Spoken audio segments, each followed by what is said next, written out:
Tak jsme zpátky u toho opuštěného mlýna z prvního videa. A teď to vezmeme trošku blíž. Celý okolí je hrozně zarostlý, ale viděli jsme vyšlapanou cestičku. Tady jsme našli nějakou díru přímo u hlavního domu, ale nemohli jsme přijít na to, k čemu je. Vedle domu byla tahle hromada odpadků. Byla tam taky tahle divná plyšová panda. Na hlavních dveřích byl zvonek, všude kolem pavučiny. Dveře byly pootevřený, ale nešli nám otevřít. Tak jsme je zkusili vykopnout. Ale dveře se nehnuly, jako by je někdo držel zevnitř.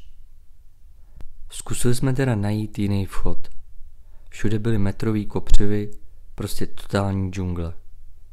Začali jsme se prodírat k druhé straně mlýna, kde jsme našli otevřený vchod skrz stodolu. Šli jsme blíž a našli jsme tam znova poměrně nový věci. Někdo tady určitě něco dělal, a to nedávno. Chceš vidět, co objevíme příště? Dávej follow.